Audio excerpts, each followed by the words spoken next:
할렐루야. 오늘 이 밤에 나오신 여러분을 주님의 이름으로 환영하고 축복합니다. 우리 주변에 있는 분들과 함께 인사 나누겠습니다. 잘 나오셨습니다.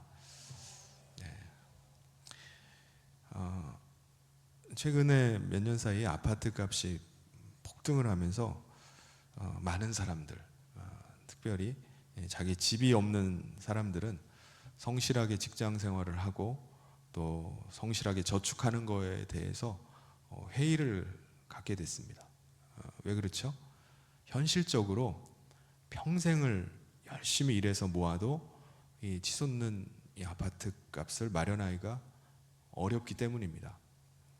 또 대출이 있는 사람 같은 경우는 어떻게 하든지 대출금을 갚기 위해서 아끼고 절약해서 원금 상환을 해나가는데, 이 고금리가 되니까는 은행에 자기가 애쓰고 절약하고 해가지고 모았던 돈을 그냥 다 갖다 가져가 버리는 겁니다. 그러니까는 이 노력한 것이 아무 의미가 없는 거구나. 금리가 올라 버리니까 아무 소용이 없구나. 내가 아등바등하면서 이렇게 살 필요가 뭐가 있나 라고 생각을 하게 됩니다. 그래서 그럴 바에는 차라리 어차피 모으지 못하는 돈 즐기는 데 쓰자 라고 하는 사람들이 많아진 거예요. 그래서 내가 하고 싶은 거에 돈을 쓰고 그렇게 살자, 어차피 못할 거라고 하면서 자기 취미 생활에 돈을 쓰고 또 해외여행을 하면서 이렇게 돈을 쓰는 사람이 많다고 합니다. 이것은 우리 믿는 사람도 예외가 아닙니다. 우리가 신앙생활 하는 것도 중요하지만 우리 앞에 현실적으로 닥친 이 물질적인 문제가 크게 다가오는 겁니다. 우리 똑같이 느끼는 거예요. 그래서 우리가 신앙생활을 하는 것이 마치 세상에서 잘 되기 위한 것으로 우리의 신앙이 변질이 되어 버리는 겁니다. 그러니까 워낙 이 물질적인 부분이 중요해진 시대가 되니까 신앙생활하는 이유도 물질의 부요함을 위해서 신앙생활을 하는 거 아닌가라는 생각을 하게 되는 겁니다. 그래서 이 말이 경건을 이익의 방도로 삼는 거예요. 그러니까 내 신앙생활 하는 게 내가 경제적으로 잘 되고 부유해지기 위해서 신앙생활 하는 거 아니냐, 그럴 거 아니면 왜 신앙생활 하느냐라는 겁니다. 그래서 디모데전서 6장 5절에도 마음이 부패하여지고 진리를 잃어버려 경건을 이익의 방도로 생각하는 자들의 다툼이 일어나느니라. 이게 무슨 말이죠? 신앙생활하는 이유가 뭐냐? 다른 이유가 아니다. 잘 되고 복 받고 부자 되기 위한 게 아니면 왜 내가 신앙생활 하느냐? 내가 왜 교회 나가서 봉사하느냐? 이겁니다. 물론 우리 하나님은 어떤 분이시죠? 우리의 모든 필요를 채워주시는 분이십니다. 그런데 우리의 신앙생활의 이유가 거기에만 있어서는 안 되는 거예요. 필요를 채우기 위해서, 내 위안 얻기 위해서, 내 문제 해결받기 위해서, 잘 되기 위해서, 성공하기 위해서, 소원 성취하기 위해서, 그렇게 해서 신앙생활을 하는 것이 아닌 겁니다. 이게 그리스도께서 우리 가운데 가르쳐 주신 하나님 나라의 복음이 아닌 거예요. 예수님께서 우리를 부르실 때는요, 세상에 깊이 뿌리 박혀서 세상의 가치를 두고 소망 가운데 살던 우리를 이 세상에서 불러내신 거예요. 그래서 우리를 하나님의 나라 가운데 속한 자가 되게 하신 것입니다. 그리고 다시 우리를 세상에 보내시는 거예요. 그래서 너가 이 세상 가운데서 거룩한 하나님 나라에 속한 자로, 거룩한 나의 백성으로 살라고 말씀하시는 겁니다. 세상에 썩어질 것을 위해서, 그거를 쌓아두기 위해서 살았던 삶에서 우리를 그 세상에서 불러내시고 영원히 썩지 않는 하나님 나라에 영생하는 생명을 위해서 살게 하시는 겁니다. 이 일을 위해서 예수님께서 기꺼이 십자가의 고통과 죽음까지도 참아내셨던 거예요. 그래서 성경이 계속 말하는 게, 우리가 이 세상에서 부름받은 자라면 이 세상을 살아갈 때 어떻게 살아가야 되느냐? 자족하면서 살라고 말씀을 합니다.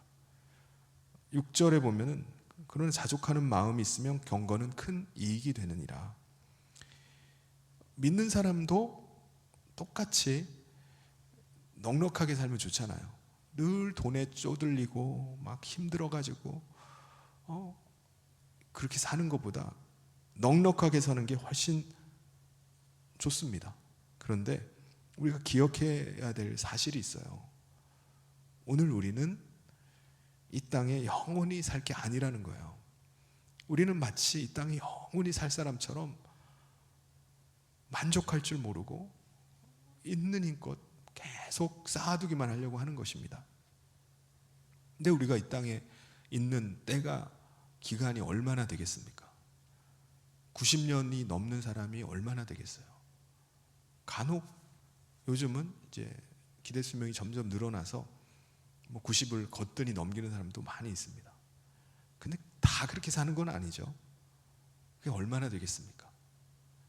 더군다나 내가 지금까지 살아온 날수를 계산해 보면 많이 남은 것도 아니에요. 100년을 산다고 하고 90년을 산다고 해도 많이 남은 게 아닙니다. 무엇보다 오늘 우리가 이 땅에 나올 때도 아무것도 가지고 나온 것이 없는 것처럼 우리가 이 땅을 떠날 때도 뭐 하나 가지고 가는 게 없어요. 다 놓고 가야 되는 겁니다. 아무리 많이 쌓아놓다 할지라도 죽음과 함께 다 놓고 가는 거예요. 그러므로 오늘 우리가 어떻게 해야 됩니까? 사도 바울이 권면을 합니다. 우리가 먹을 것과 입을 것이 있은즉 족한 줄로 알라는 거예요. 내가 조금 부족해도, 내가 조금 힘들어도 내가 지금 먹을 수 있고 내가 입을 것이 있고 내가 거처할 곳이 있으면은 그것으로 감사하게 사는 것입니다. 그게 오늘 우리 믿는 자들이 이 세상을 자족하면서 살아가는 것입니다. 우리가 이 자족하는 마음, 늘 감사함으로 사는 이 마음을 잃어버리는 순간 우리가 어떻게 되죠? 내 자신이 불행하다고 느끼는 거예요. 내 인생은 왜 이렇게 꼬였을까? 난 왜 이렇게 불행할까? 자꾸 부한 것을 부러워하고 그걸 자꾸 바라보는 거예요. 그러면 어떻게 될까요? 디모데전서 6장 9절에 보면은 이렇게 말씀합니다. 우리 같이 한번 읽겠습니다. 시작. 부하려 하는 자들은 시험과 올무와 여러 가지 어리석고 해로운 욕심에 떨어지나니 곧 사람으로 파멸과 멸망에 빠지게 하는 것이라. 사탄이 사람들을 어떻게 세상에 계속 올가매죠? 하나님께 속해서 하나님 나라에 속한 자를 어떻게 다시 끌고 갑니까? 다른 게 아니에요. 우리 안에 있는 탐욕과 탐심을 계속 부추기는 겁니다. 그러면 우리가 내 안에 탐욕을 쫓아서 살아가게 돼요. 나는 이거밖에 안 되나? 남들은 다 저렇게 잘 사는 것 같은데 나는 왜 이렇게 불행한 삶을 사는 거지?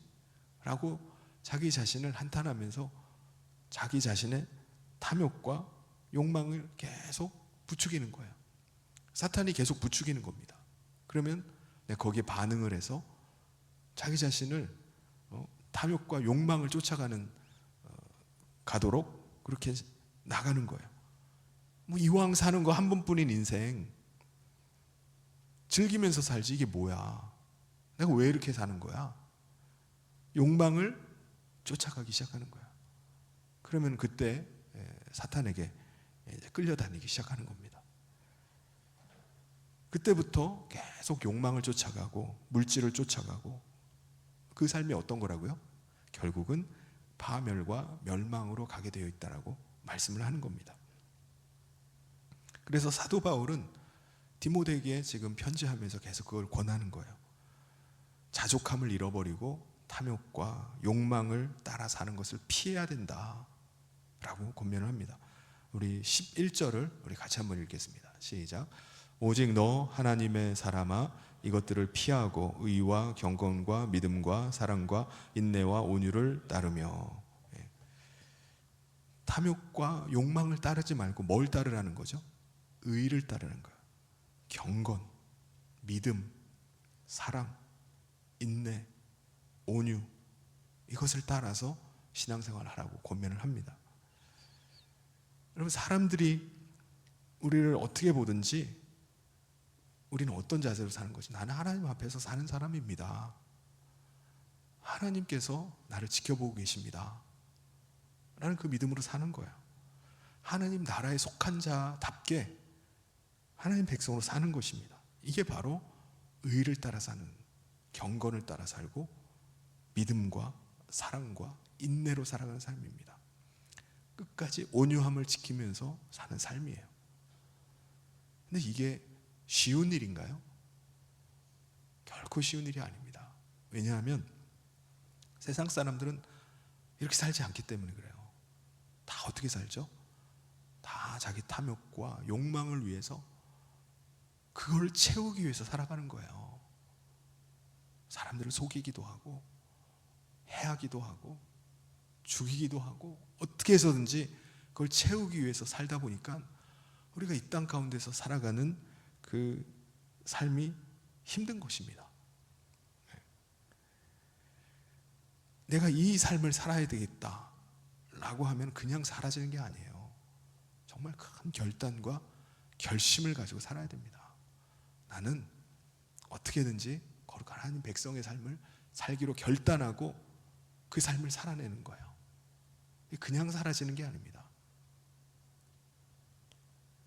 당장 주변에 있는 사람들로부터 비난을 받기도 하고, 너는 어떻게 그런 삶을 사냐, 따돌림을 당하기도 하고, 이용을 당할 수도 있어요. 이 사람은 그리스도인이니까, 이 사람은 정직하니까 속여 먹으려고 하는 거예요.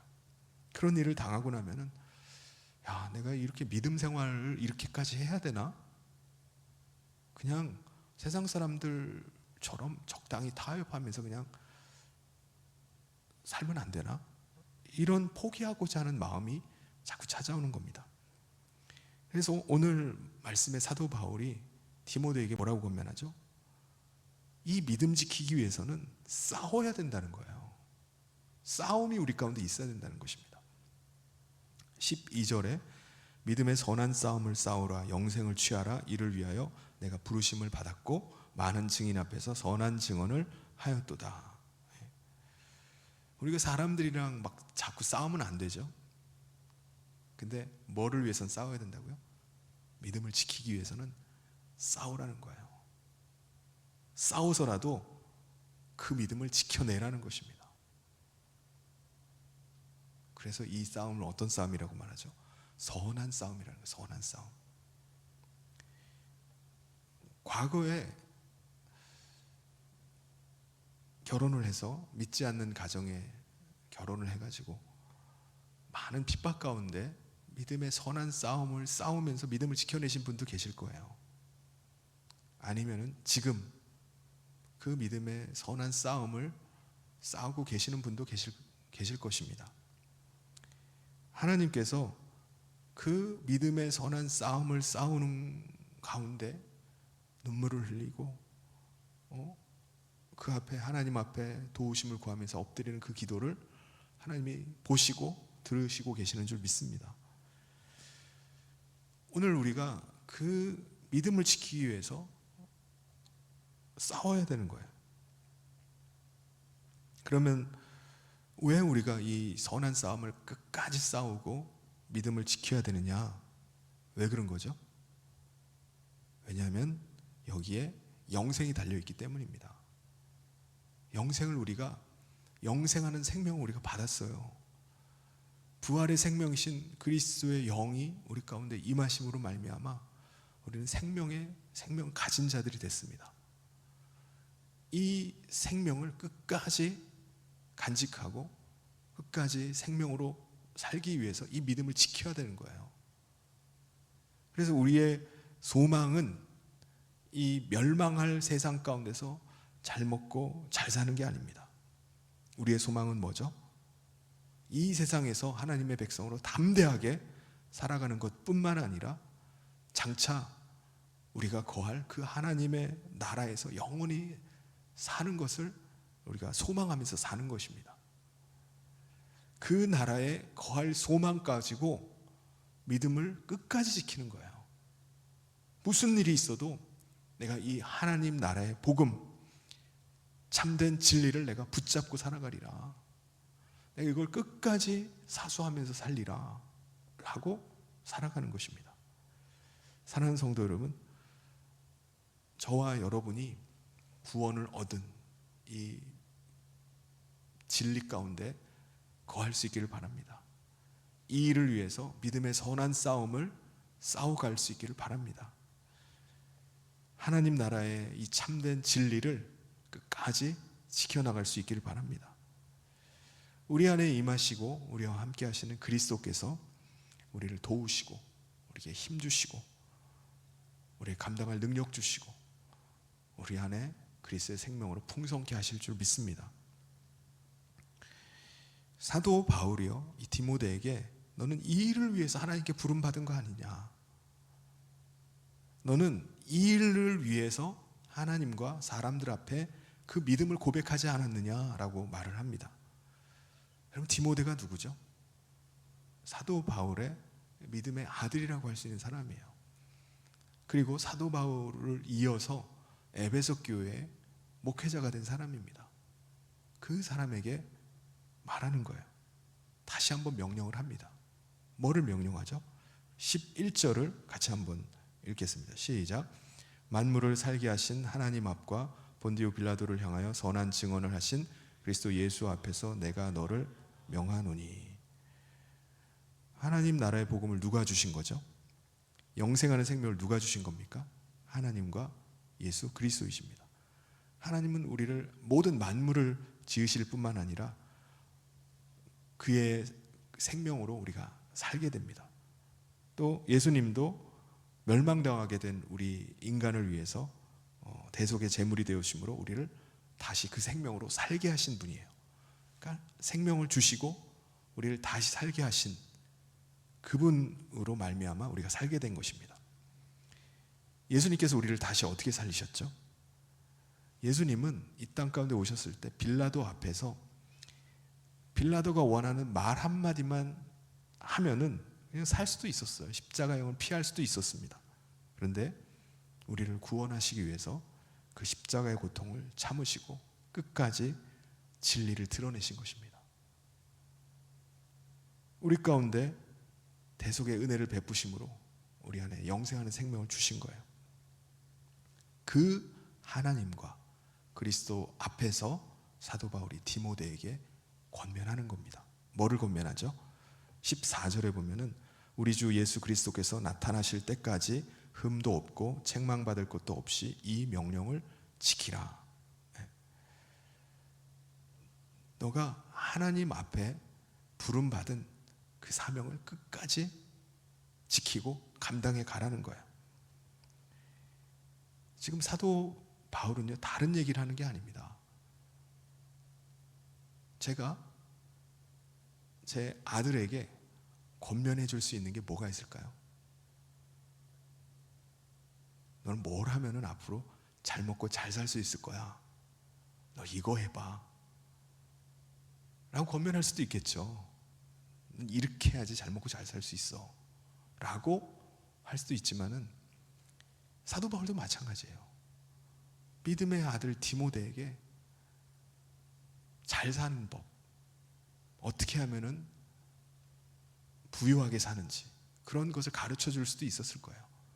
근데 지금 어쩌면은 정반대의 것을 가르쳐 주고 있는 겁니다. 사도 바울이 지금 말하는 게 뭐죠? 우리가 이 세상은 영원히 살 곳이 아니라는 거예요. 우리의 신랑 되시는 예수님이 너와 나를 데리러 반드시 다시 오신다. 우리는 그분의 인도하심을 받아서 하나님 나라에 들어가서 그곳에서 혼인잔치를 할 것이다. 너는 그 소망 가운데 살아야 된다라고 권면을 하는 겁니다. 우리는 이렇게 반문할 수도 있어요. 디모데도 반문할 수 있죠. 예수님 그렇게 오신다면서 왜 안 오십니까? 언제까지 기다려야 되고 언제까지 인내해야 되는데요. 근데 사도 바울이 말하는 거예요. 15절을 우리 같이 한번 읽겠습니다. 시작. 기약이 이르면 하나님이 그의 나타나심을 보이시리니 하나님은 복되시고 유일하신 주권자이시며 만왕의 왕이시며 만주의 주시오. 하나님이 약속하셨다는 거예요. 그분은 어떤 분이시냐? 복 주시는 분이고 유일하신 분이시고 주권자이시고 왕이시고 만주의 주이시고 죽지 아니하시고 빛 가운데 거하시고 아무도 볼 수 없는 존귀와 영원한 권능을 가지신 분, 그분이 약속하셨다는 거예요. 그런 분이 약속하셨으면 그분이 거짓말을 하겠냐 이겁니다. 그분이 아들을 이 땅에 다시 보내준다고 약속하셨다는 거예요. 그 기약이 때가 되면 반드시 이루어진다. 그분이 약속하셨기 때문이라는 거예요. 하나님은 약속에 신실하신 분이십니다. 그러므로 그 약속을 믿고 다시 오실 주님을 기다리면서 거룩한 신부의 삶을 살라는 거예요. 그분을 맞을 준비하면서 살라는 것입니다. 그걸 지금 사도 바울이 디모데에게 권면합니다. 근데 여러분, 여기서 한 가지가 의문이 드는 게 있어요.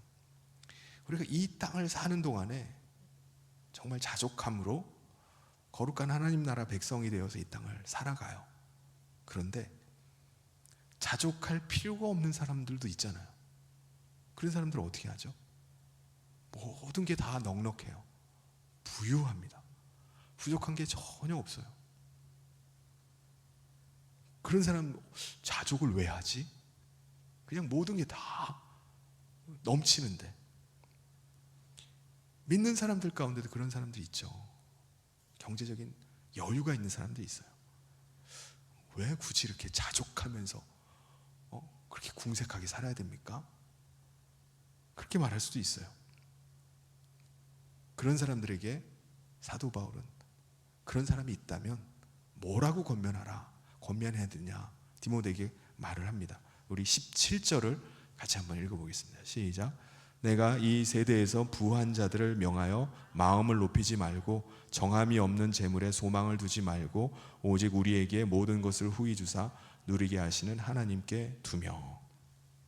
부유한 사람, 넉넉한 사람, 이런 사람은 어떻게 된다고요?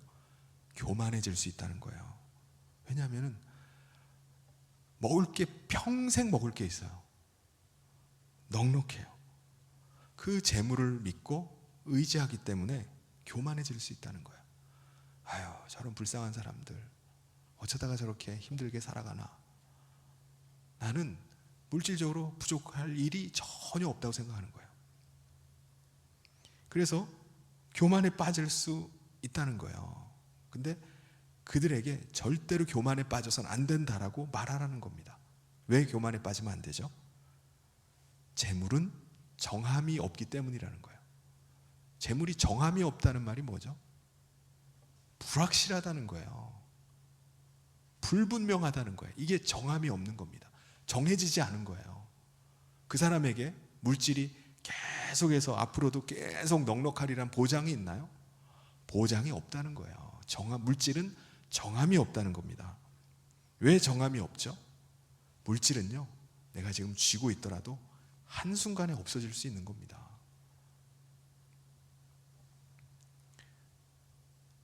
도둑이 노릴 수도 있고, 빌려가는 사람이 빌려가더니 그냥 입을 닦아버릴 수도 있어요. 앞으로의 경기가 어떤 일이 닥칠지 모릅니다. 지금은 잘 팔리고 잘 된다 할지라도 전혀 필요가 없는 것이 될 수도 있어요. 내가 모은 거는 내가 잘 지켜야지. 지키면 뭐랍니까? 감춰두면 뭐랍니까? 썩어버릴 수 있다는 거예요. 녹이 쓸 수 있다는 것입니다. 그러므로 사람들에게, 부유한 사람들에게 덧없는 재물에 소망을 두게 하지 말라고 가르치라는 거예요. 소망은 그럼 어디에 둬야 되느냐? 소망은 참 소망 하나님께 두게 하라는 것입니다. 우리에게 언제든지 풍성하게 하시고 누리게 하실 수 있는 그분께 소망을 두게 하라는 겁니다. 그러면 부유한 자들은 그럼 어떻게 해야 하느냐? 18절에서 말씀합니다. 같이 한번 읽겠습니다. 시작. 선을 행하고 선한 사업을 많이 하고 나누어 주기를 좋아하며 너그러운 자가 되게 하라. 그 사람들이 가진 재물, 물질을 선한 일을 위해서 쓰게 만들라는 거예요. 선한 사업에다가 계속 쓰게 만들라는 겁니다. 디모데가 목회자잖아요. 그걸 움켜쥐고 있게 하지 말고 선한 일을 위해서 계속 내놓게 만들라는 겁니다. 사실 목회자가 해야 되는 것 중에 하나가 비전을 제시하는 거잖아요. 내 물질을, 움켜쥐고 있는 이 물질을 내가 정말 가야 될 곳, 내가 써야 될 비전만 확실하다면 거기에다가 물질을 내놓는 거예요. 우리가 선교 사역이나 어떤 어려움에 처한 이들을 돕는 일을 합시다 라고 모금을 하는 때가 있잖아요. 그럴 때마다 그 일을 같이 합시다 라고 할 때마다 십시일반으로 우리 성도님들이 동참을 해서 돈을 모아요. 그래서 그 일을 하게 됩니다. 그런 일을 보면서 우리 성도들 안에 하나님의 선한 일을 하고자 하는 일, 선한 사업에 동참하고자 하는 마음들이 다 있구나 라는 생각이 들면서 감동이 돼요. 그러니까 목회자가 해야 되는 일, 디모데가 해야 되는 일이 바로 그거라는 거예요. 어떤 사람이 정말 부자이겠습니까? 하나님과 하나님의 선한 사업과 선한 일에 물질을 쓰는 사람이에요. 쓸 수 있는 사람, 그 사람이 부유한 사람이죠. 물질을 많이 가지고 있다고 해서 은행 잔고가 많다고 해가지고 그 사람이 부자가 결코 아닙니다. 선한 일에, 선한 사업에 나눌 수 있는 사람, 쓰는 사람, 이 사람이 참 부자인 것입니다. 성경은 이런 사람이 어떤 사람이라고 말하냐면 19절을 우리 같이 한번 읽겠습니다. 시작. 이것이 장래에 자기를 위하여 좋은 터를 쌓아 참된 생명을 취하는 것이니라. 이 사람이요, 이 땅에 쌓아두는 것이 아니라 하늘에 쌓아두는 사람이라는 거예요. 그래서 장래에, 장차 하나님 나라에 거했을 때 좋은 터를 쌓아서 참된 생명을 얻는 사람이라고 말씀합니다. 이 땅에는 없을 수도 있죠. 선한 일과 하나님의 선한 사업에 자기 재산을 다 쓸 수도 있어요. 다 쓰고 갈 수도 있습니다. 근데 이 사람이 다 허비하고 써버린 건가요? 아닙니다. 하나님의 나라로 다 옮겨 놓은 거예요. 그래서 이 땅에서는 우리가 이 땅에서 부자가 아니더라도, 없다 할지라도 정말 하나님 나라에서는 정말 부유한 자가 될 수 있길 바랍니다. 6장 20절에 사도 바울이 권면을 합니다.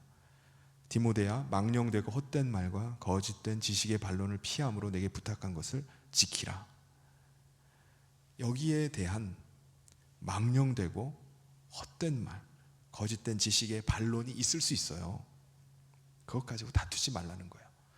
여러분, 물질이 필요한 거 모르는 사람이 있나요?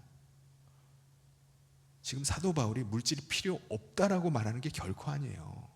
그거 얘기하는 건 아닙니다. 경제적으로 넉넉하고 그걸 가지고